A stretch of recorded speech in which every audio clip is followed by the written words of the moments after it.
Good evening. কেমন আছো বলো সবাই? আশা করি সকলেই ভালো আছো। আমি মোটামুটি আছি। রোহন ভিডিও দিয়েছে। আমি ভেবেছিলাম রোহন সোনামাকে নিয়ে আর হয়তো কোনো ভিডিওই করব না, কিন্তু মিথ্যে বদনামটা না আমি সহ্য করতে পারি না, এই জন্যই মাথাটা গরম হয়। ভালোবাসি তাই মানে এই না যে ওর ওই ঔদ্ধত্যটাকেও আমি ভালোবাসবো না, কখনোই নয়। আমি ওকে ছেলের মতো ভালোবাসি, ছেলের মতোই ভালোবাসবো। কিন্তু ছেলেও তো ভুল করে, তাই না? মাও ভুল করতে পারে, ছেলেও ভুল করতে পারে, কারণ মানুষ তো আমরা। আমি আমার ভিডিওর মাধ্যমে বলেছিলাম যে সোনামার চুলটা এরকম বড় ঝাঁকড়া ঝাঁকড়া হয়ে রয়েছে, ওর চুলটাকে একটু কেটে দাও। আমি তো রোহনকে বলেছি, আমি তো লিসানকে বলিনি, আমি লিসানের পরিবারকে বলিনি। আর যেটুকু টাইম আমি লিসানদের বাড়িতে ছিলাম, আমার ভিডিও করা আছে সেইটুকু টাইম। আমাকে দেখাতে পারবে? আমি বলেছি মারিয়ামের মাকে, আমি এখনো পর্যন্ত মারিয়ামের মার মুখটাও ভালো করে দেখিনি। ওই যেদিনকে প্রথম গেছিলাম সেদিনকে ওই সামনে 2 মিনিটের জন্য এসছিল, যতক্ষণ আমরা ছিলাম আসেনি সেইভাবে আমাদের সামনে। তাহলে আমার ভিডিও ধরা পড়তো, কারণ আমি ক্যামেরাটা অন করেই রাখি যেখানে যাই, তাই না? সেখানে সে আসেনি। কিন্তু আমরা ওদের বাড়ি যখন খেয়েছি, দুপুরবেলা খাবার খেয়েছি, তখনও সে আসেনি। আমাদেরকে লিসানের বই খেতে দিয়েছে। তারপর তো আমরা তোমাদের বাড়িতে চলে গেছিলাম, তারপর তোমার বাড়ি থেকে এসে খেয়েছি, খেয়েই আমরা বেরিয়ে গেছি। ছিলামই তো 2 ঘন্টা কি 2.5 ঘন্টা। আর এবারে তো তোমার বাড়িতেই সকাল 11:30 থেকে ছিলাম। ফেরার পথে আমি লিসানদের বাড়ি যেতে চাইনি, কিন্তু আমাকে জোর করেই নিয়ে যাওয়া হয়েছে। চলুন একবার ঘুরে যাবেন, চলুন একবার ঘুরে যাবেন। আমি কিন্তু বলেছিলাম যে তোমরা যাও। তাপসীর মেয়ে যেতে চেয়েছিল মেন বারবার করে, আমি কিন্তু যেতে চাইনি। জিজ্ঞেস করে দেখো একবার। মিথ্যে কথা আমি বলি না, আমি মিথ্যে কথা শোনাও পছন্দ করি না। আমি তোমাকে ভালোবাসি, ভালোবাসার জায়গাটাই রাখবো। তুমি আমাকে যত খুশি বাজে কথা বলো না কেন, আমি কিন্তু আমার জায়গা থেকে সরবো না, তাই তো? এবার আমি তোমাকে বলি, যেদিনকে আমি তোমাদের বাড়ি গেলাম সেদিনকে তোমার মেয়ের চুল আঁচড়ানোর সময় তোমার মেয়ে কিছুতেই চুল আঁচড়াতে দিচ্ছিল না। লিপস্টিক পরলো, কাজল পরলো, টিপ পরছে, সব কিছু করছে, কিন্তু চুল আঁচড়ানোর সময় কিছুতেই চুল আঁচড়ানো দিচ্ছে না। তখন ওখানে বসে বাটানগরের দিদিও ছিল, ওনারা দুজনেই ছিলেন। বিশ্বাস না হলে তুমি ওনাদের কাছে জিজ্ঞেস করো। ওখানে সবাই মিলে আলোচনা হচ্ছিল তখন একটাই কথা, যে সোনামার চুলটা এবার কেটে দিতে হবে। তখন লিসানের বউ সবার সামনে বসেই বলেছিল যে হ্যাঁ, আমরা মুর্শিদাবাদ থেকে ঘুরে এসেই কেটে দেবো ভেবেছিলাম, কিন্তু মুর্শিদাবাদ থেকে ঘুরে আসার পর ওর জন্মদিন, তো ওই জন্মদিনের জন্য অপেক্ষা করা হচ্ছে, জন্মদিনটা মিটে গেলেই ওর চুল কাটা হবে। সবার সামনে এই কথাটা বলেছিল। বাটানগরের 2 দিদি তখন ওখানে উপস্থিত ছিল। বিশ্বাস না হলে তুমি ওদের কাছে জিজ্ঞাসা করো। আমি কিন্তু মিথ্যে কথা বলছি না রোহন, কারণ তুমি আমার ছেলের মতন, ঠিক আছে? সেইভাবেই তোমায় ভালোবেসেছি। আমি একবারের জন্য উস্কাইনি। আর ওদের বাড়িতে কতটুকু টাইম ছিলাম? 5-7 মিনিট ছিলাম। 5-7 মিনিট মাত্র ছিলাম। তার মধ্যে লিসানের বউ একটা ওই মাজা খেতে দিল, ওই মাজাটা খাওয়া, মাজাটা খেয়ে বেরিয়ে চলে এসেছি। সেখানে কখনো ওর চুল কাটার কথা হয়নি, কোনো সময়ের জন্য ওখানে ওর চুল কাটার কথা হয়নি। যা চুল কাটার কথা হয়েছে তোমার ঘরে বসে কথা হয়েছে। ওখানে গাছপালা দেখা দেখি এইসব হচ্ছিল, লিচু গাছ, আম গাছ, এইসব গাছে ফল টল হয়েছিল, আমার ভিডিও করা আছে। আমি ওর বাড়িতে ঢুকে থেকে ভিডিও করেছি, বেরোনো অবধি ভিডিও করেছি। ওখানে গিয়ে আমি কোনো সময়ের জন্য উস্কাইনি। উস্কানোর কি আছে? এটা প্রত্যেকের মুখেই একটাই কথা ছিল। আর আমার কমেন্ট বক্স ভরে ভরে বলেছে তুমি বলো আন্টি রোহন দাদাকে, রোহন দাদা শুনবে। সেই জন্যই আমার বলা। তোমার সাথে তো আমার এত কথা হয়, কই তুমি তো আমাকে একবারও বলনি আন্টি তুমি চুলের কথাটা বলো না, ওটা আমার ইমোশন, ওটা আমার ব্যক্তিগত ব্যাপার। তুমি যদি একবার আমাকে বলে দিতে যে আন্টি তুমি তোমাকে যারা বলছে চুল কাটার কথা, তুমি তাদেরকে বলে দিও যে রোহন চুল কাটবে না, আমি কি বলতাম? আমি তো উস্কাইনি কাউকে। এই উস্কাচ্ছি মানে তো চুলটা কেটে দাও, কেটে দাও, এটাকে বলে উস্কানো।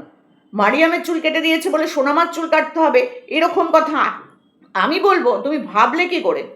হ্যাঁ, নিজে ভেবে নিয়ে তুমি আমাকে অপমান করতে বসে গেছো। লিসানদাকে তুমি না করেছো, তারপরেও তার বাড়ির লোক কেটে দিয়েছে। লিসানদার তো দোষ নেই। লিসানদা বাড়িতে এসে বলারই হয়তো টাইম পায়নি, তার আগেই সোনামার চুল কাটা হয়ে গেছে। কেটেছে তো মারিয়ামের মা আর লিসানের বউ, এই তো দুজন কেটেছে। তো এরা জানতোই না তুমি যে না বলেছো, এরকমও তো হতে পারে।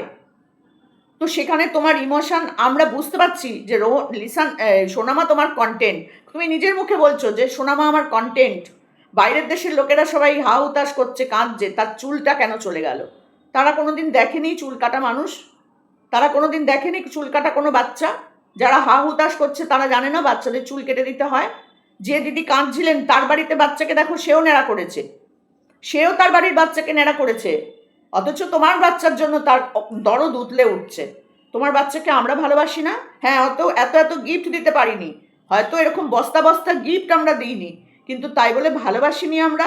এই এত ক্রিয়েটার তোমার পাশে তুমি যখন অসুস্থ ছিলে ঝাঁপিয়ে পড়েছিল, আমার কথায় হয়তো যায়নি, দেবশ্রীদির কথায় হয়তো যায়নি, তোমাকে ভালোবেসে তো গেছিল, সোনামাকে ভালোবেসে তো গেছিল।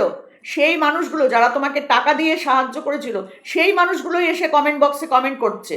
অন্য কোনো লোক তো নয়, নতুন কোনো লোক তো নয়, তারাই তো কমেন্ট করছে সোনামার চুলটা কেটে দাও, সোনামার চুলটাকে ছোট করে দাও, সোনামাকে ন্যাড়া করে দাও, সোনামার মাথায় উকুন হয়ে যাচ্ছে, সোনামার চুলটা খারাপ হয়ে যাচ্ছে। তারাই তো কমেন্ট করেছিল। একখানে ভিডিও করে বলে দিতে পারতে যে আমার ইমোশন নিয়ে খেলা করো না, এটা আমার ইমোশন, আমি অনেক টাকা খরচ করে এই চুলটা বানিয়েছি, এই চুলটা বানাতে আমার প্রচুর কষ্ট করতে হয়েছে, এই চুলটা দেখিয়ে দেখিয়ে আমি বাইরের দেশের মানুষের কাছ থেকে প্রচুর ডলার ইনকাম করি। বলতে পারতে একটা ভিডিও করে। কেউ করতো না তোমাকে নিয়ে ভিডিও। আমি তো একবারের জন্যও বলতাম না সোনামার চুল কাটার কথা। এরকম অনেক কথা হয়েছে তোমার সাথে আমার, কিন্তু কোনোদিন কি চুল নিয়ে কথা হয়েছে? আমি কান ফোটানোর কথা বলেছিলাম বকখালি থেকে ঘুরে আসার সময় ট্রেনে, তুমি সেই দিনই ট্রেন থেকে নেমে তুমি সোনামার কান ফুটিয়ে নিয়েছিলে। আমি এত খুশি হয়েছিলাম যে দেখো ছেলেটা আমার কথাটা শুনেছে, সোনামার কানটা ফুটিয়ে দিয়েছে। কান ফোটানোতেও সোনামার কষ্ট হয়েছিল, তার শরীরের মধ্যে একটা ছুঁচ ঢুকিয়ে তার কানটা ফোটানো হয়েছিল, তুমি কিন্তু সেই কানটা ফুটিয়েছিলে। কারণ কি, যে সোনামাকে কান ফোটালে কানে দুল পড়লে ভালো লাগবে, আর যারা ভালোবাসে তারা সব সোনার দুল গিফট করবে, তাই না? আর আমি একটা ছোট্ট জামা, একটা গেঞ্জি, একটা তোমার কি বলে টিফিন বক্স, ওয়াটার বোতল, একটা পুতুল, একটা সাজের জিনিস, একটা খেলনা, একটা ছোট্ট খাবারের জিনিস নিয়ে গেছি, সেটা কোনো দিন তো দেখাওনি। ইমোশন কি আমাদের নেই? সব ইমোশন তোমার, আমাদের ইমোশন বলে কোনো জিনিস নেই? তোমার একটু 19 থেকে 20 হলো, তুমি অপমান করতে বসে পড়লে। আমি না, বিশ্বাস করো, আমি করতাম না তোমাকে নিয়ে ভিডিওটা, কিন্তু তোমাকে আমি প্রচণ্ড ভালোবাসি, নিজের ছেলে নেই তো, আমি আমার নিজের ছেলের মতন ভালোবাসি। কিন্তু তুমি যেভাবে বলছো না, সেটা খুব খারাপ। আমি কোনো সময়ের জন্য কাউকে উস্কাইনি, প্রত্যেকটা ভিডিও আমার কিন্তু আছে, কমেন্ট বক্স খোলা থাকে আমার, আমার কমেন্ট বক্স বন্ধ থাকে না, সেখানে প্রত্যেকের কমেন্টগুলো তুমি পড়ো।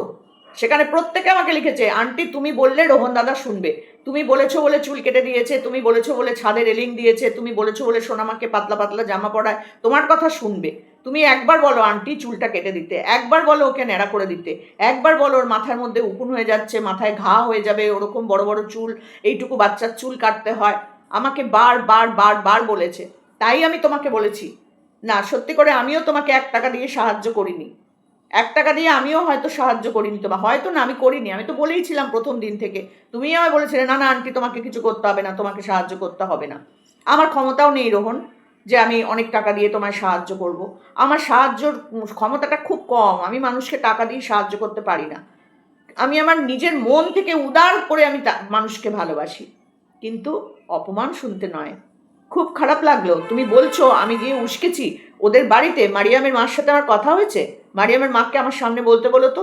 তুমি যেদিন বলবে আমি সেদিন তোমার বাড়ি চলে যাব, কোনো অসুবিধা নেই।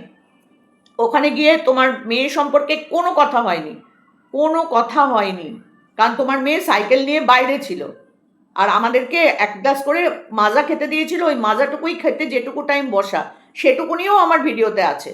যদি চুল নিয়ে কথা হতো সেটাও আমার ভিডিওতে উঠতো, কিন্তু কোনো কথা হয়নি। লিচু গাছ, আম গাছ, জামরুল গাছ এইসব দেখে আমরা বেরিয়ে এসেছি। আমি যেতে চাইনি রোহন, জিজ্ঞেস করো লিসানকে, বারবার করে লিসান বলছে চলুন একটু ঘুরে যাবেন, আর তার সাথে সাথে তাপসীর মেয়ে ওই বাড়ি যায়নি বলে বারবার বলছিল চলো একটু যাবো, চলো একটু যাবো। তাই জন্যই যাওয়া হয়েছিল, কারণ আমি ওই মাঠ দিয়ে ঘুরে যেতে পারতাম না, পারতে আমার কষ্ট হয় ওই রাস্তাটা দিয়ে হাঁটতে। সেই কারণে আমি বলছিলাম যে আমি সবার লাস্টে গিয়ে পৌঁছেছি, সবাই যখন চলে গেছে আমার ভিডিওটা তুমি ভালো করে একটু দেখো যে সবাই কত দূরে আর আমি কতটা দূরে। আমি যখন গেছি তখন অলরেডি লিসানের বইয়ের কোল্ড ড্রিঙ্কস ঢালাও হয়ে গেছে। আমি যখন গিয়ে ঢুকেছি, আমার অনেক আগে ওরা ঢুকে গেছে ওখানে।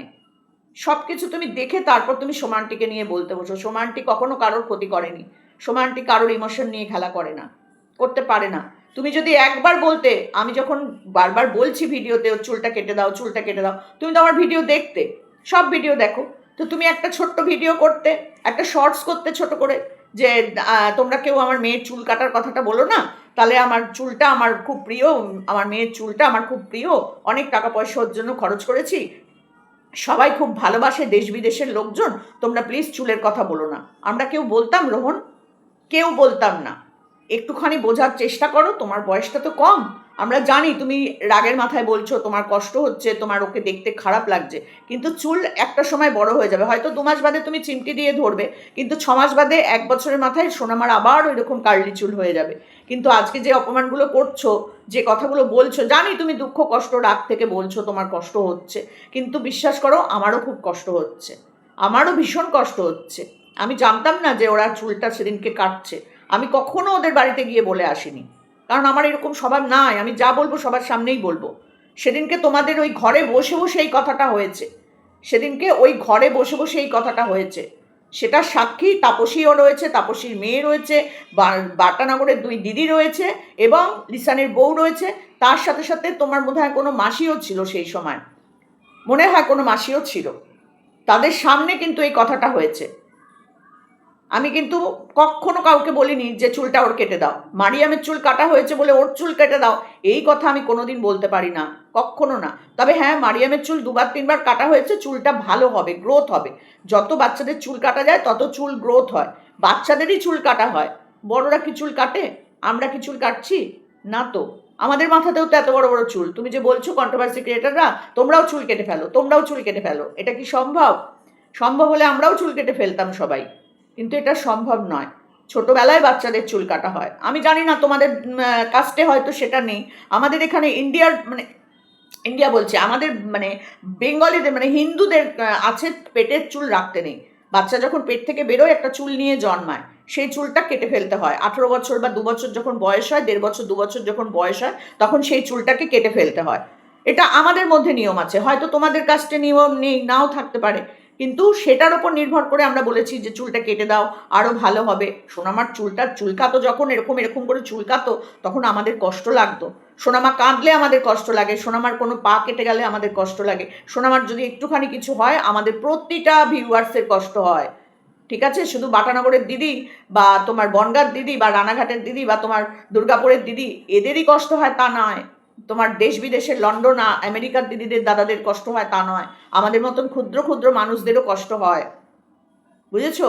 আমি এত এত আমরা গিফট দিতে পারি না, কিন্তু আমরা মন উজাড় করে ভালোবাসি। আর এই ভিউয়ার্সরাই যদি তোমার মেয়েকে না ভালোবাসে, তো দেখবে কারা তোমার মেয়েকে?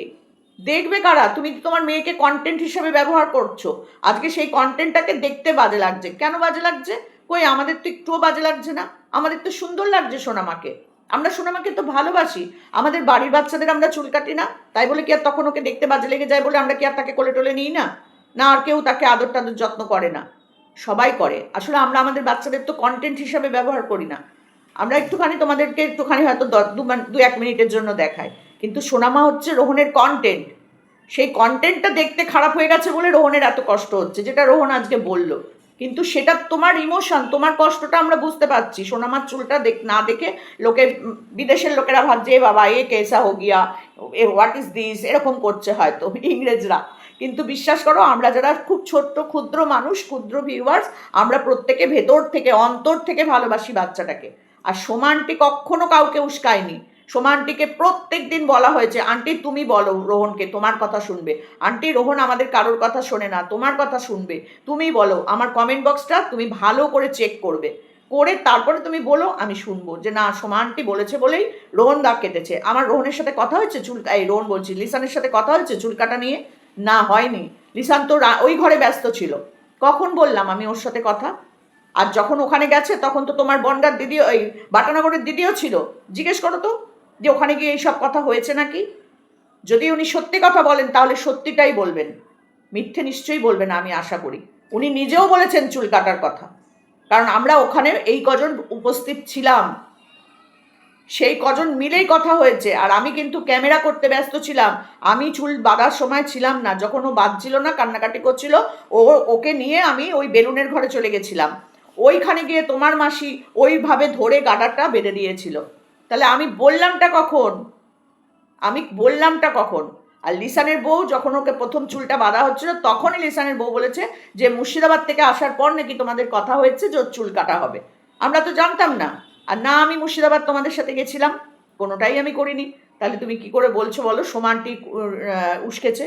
না, সোমা আন্টিকে প্রত্যেকটা ভিউয়ার্স বলেছে যে তোমার কথা শুনবে আন্টি, তুমি বলো, তোমার কথা রোহন দাদা ফেলবে না, তুমি বললে রোহন দাদা ওর চুলটা কেটে দেবে। কিন্তু তুমি তো আমাকে একটাবার বলতে পারতে যে আন্টি এই কথাটা তুমি কিন্তু ভিডিওতে বলো না, বা তুমি সবাইকে বলে দাও রোহন চুল কাটবে না সোনামার। আমি প্রত্যেককে বলতাম এই সোনামার চুল নিয়ে কেউ কথা বলবে না। তুমি আমাকে আজকে অপমান করছো।